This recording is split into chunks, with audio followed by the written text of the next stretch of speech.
Alors ce shiur est dédié pour la réfoua schéma d'un petit enfant de 6 mois qui doit subir une 2e ou 3e opération depuis qu'il est né. Demain, Avishai Mordechai Kiva Ben Ariel Myriam. La question de David. Vas-y. Comment être sûr de nos décisions? Comment savoir si nos décisions sont les bonnes?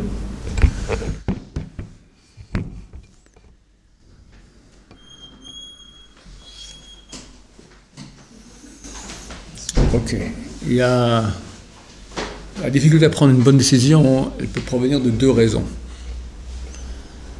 Ou bien un manque d'information, ou bien une vision trouble de la réalité. On va commencer par le deuxième problème, ce qui est le problème le plus fréquent. C'est-à-dire que je me trouve maintenant dans une situation où j'ai plusieurs options devant moi. Je n'arrive pas à choisir. Pourquoi? Parce que je me sens confus. Alors pourquoi ça provient? Une des raisons, c'est parce que mes sentiments sont mêlés au raisonnement. Le raisonnement n'est pas pur. Ce que je disais auparavant, ça trouble. Pas une vision, pour avoir une vision claire des choses, quelqu'un d'extérieur à moi, c'est d'ailleurs la bonne solution à faire d'habitude, en parler à quelqu'un de sage, d'intelligent, qui lui, si lui vivait le même problème que toi, lui aussi aurait été troublé et n'aurait pas pu définir bien. Mais étant extérieur, il n'a pas les néguillotes, c'est-à-dire il n'a pas les pulsions affectives, l'intérêt, toutes sortes de, comment dire en français, néguillotes, des pollutions dues à notre ego qui trouble la vision juste des choses. Étant extérieur, il peut avoir un regard tout à fait impartial, objectif. Nous, dans ce choix-là, nous sommes les principaux concernés, et ce nous qui est concerné n'est pas que raisonnable, il a des tas de pulsions, de paresse. Par exemple, voilà, maintenant, quelqu'un que je connais, pas très bien, mais pas non plus trop loin, m'a invité à la bar mitzvah de son fils. Pour aller là-bas, ça prend 1 heure, pour venir, ça prend 1 heure, et il fait froid. Alors, j'ai un choix, ou j'entre à la maison, bien au chaud, ou je me trimballe dans les bus, et j'y vais pour l'honorer. Alors, si c'est clair que c'est un proche, il n'y a pas de discussion, on y va. Si c'est clair que c'est une personne lointaine, c'est clair qu'on n'y va pas. Si c'est border, à la limite, je pose la question.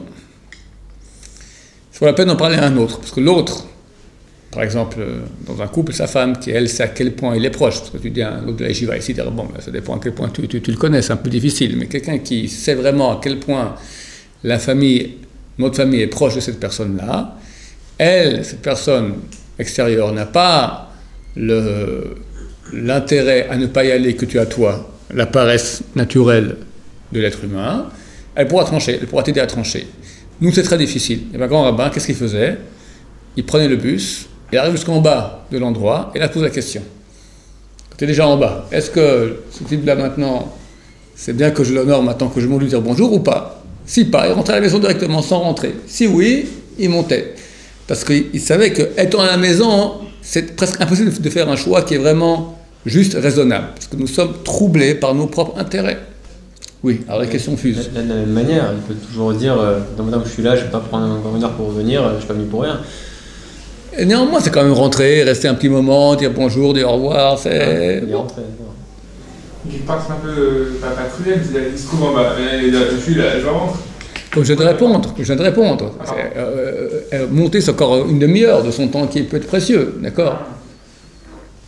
Donc ça aussi, il prend en considération.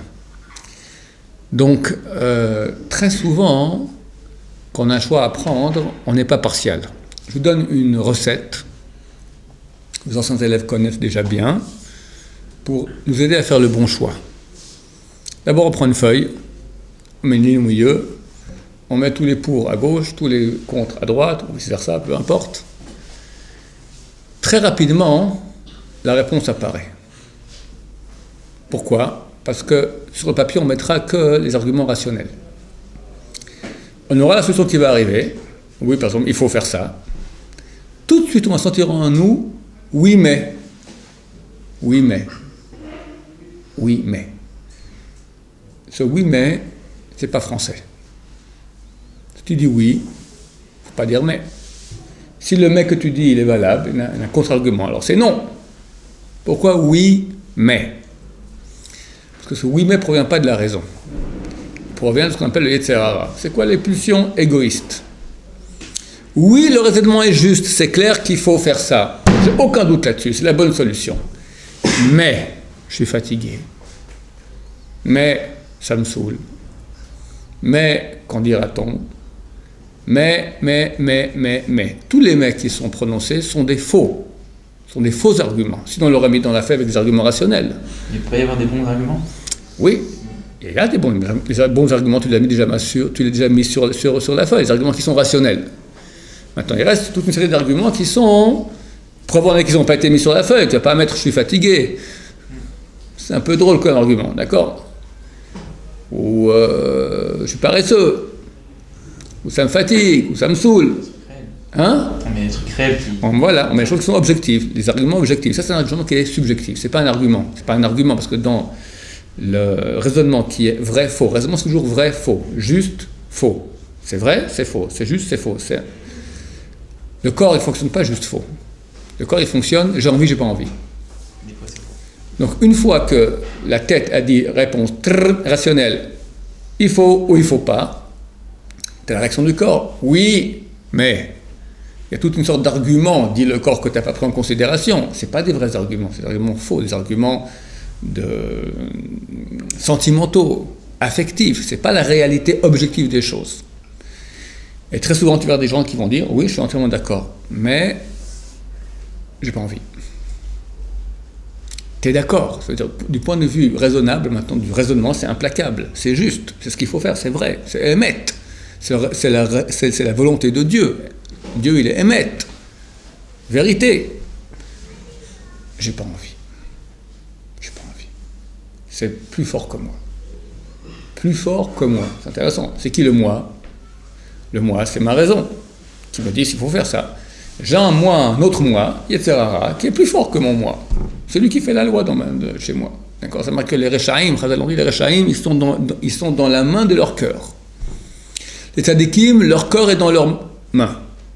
Les Rechaïm, ils sont dans les mains de leur cœur. Le cœur, c'est le côté affectif, sentimental. Je ne dis pas qu'il ne faut pas être affectif et sentimental. Il faut que l'affection, l'affectif, le sentimental soit subordonné au rationnel. Quand la raison me dit maintenant il faut être sentimental, il faut être affectif, donner de l'affection, etc. Ok, très bien, je déborde d'affection. Mais une fois que j'ai reçu le ok de la raison. Sinon, non. Maintenant, il est très dur d'être complètement rationnel parce que même partie égoïste qui est là, sentimentale, l'affectif qui est très très puissant, très très puissant.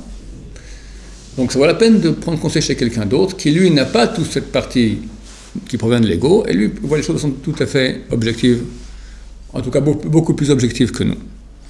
Maintenant, moi je vais donner cette clé qui déjà aide beaucoup. Chaque fois que dans l'argumentation tu as un oui mais qui vient, tu barres la suite. Il est faux. Et sans aucun rachamim, sans aucune miséricorde, le barrer, le tuer, l'annihiler, il fait partie du mal. C'est le mal en soi. Le mal n'a jamais un argumentaire vérité. Le mal, sa source, c'est le mensonge.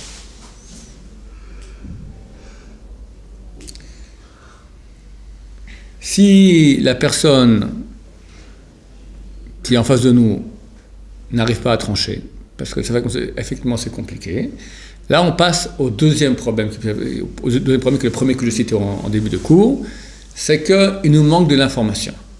On arrive à faire une scission totale entre le sentiment et la raison, mais la raison elle-même n'arrive pas à définir qu'est-ce qui est bien, qu'est-ce qui est mal, parce qu'elle manque ou de l'information, ou savoir qu'est-ce qui est juste par rapport au désir d'Hachem, quel poids donner à cela, qu'est-ce qui est accessoire, qu'est-ce qui est essentiel.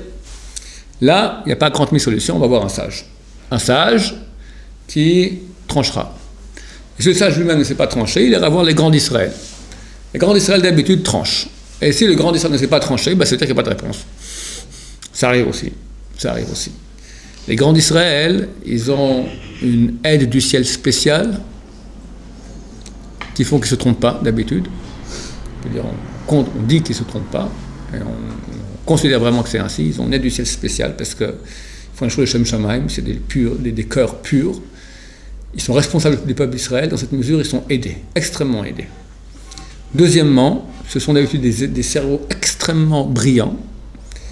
Et pour nous, ce qui est confus et difficile, pour lui, c'est rien du tout. Troisièmement, ma question, d'habitude, il en a déjà vu 3000 du même type durant l'année. D'accord? Il connaît, on n'est pas les seuls à avoir ce même type de questions. Et quatrièmement, des fois, ils ont encore des choses aussi, ils ont un don de clairvoyance, ce qui n'est pas du tout un bon argument. D'accord? Le vrai argument, c'est qu'ils sont des grands sages d'Israël, et en cela, leur parole, d'habitude, est vraiment la plus vraie qu'il puisse y avoir. Comme on dit Chazal, Chacham Adif min Navi, un sage est plus grand qu'un prophète. Voilà, je crois qu'en cela, on a répondu à ta question. Et si on a pris déjà la réponse, on a déjà tenté une de nos deux hésitations, par exemple, on hésite à entre deux appartements. On a encore le doute. Comment on fait? On a fait ce test-là du bien, du mal, des arguments. On a pris une décision, mais on est encore dans le doute, parce qu'on ne sait pas, on se dit peut-être qu'on regrette, peut-être que ça aurait été mieux le dernier appartement qu'on a. Alors, l'argument qu'on a maintenant, le doute, il provient de quoi? Il provient de la raison. Il faut d'abord analyser. Est-ce qu'il provient de la raison ou est-ce qu'il provient d'une paresse, je ne sais pas quoi? Il faut voir de quoi ça provient. On va dire par exemple un appartement je sais pas moi, c'était juste de prendre cet appartement, mais maintenant ça fait pris un grand crédit, on a peut-être un peu peur. Si on a par exemple deux choses qui se valent, qui me semblent plus ou moins pareilles, ouais. Mais on ne sait pas quelle décision prendre, qu'est-ce qui est le mieux pour nous.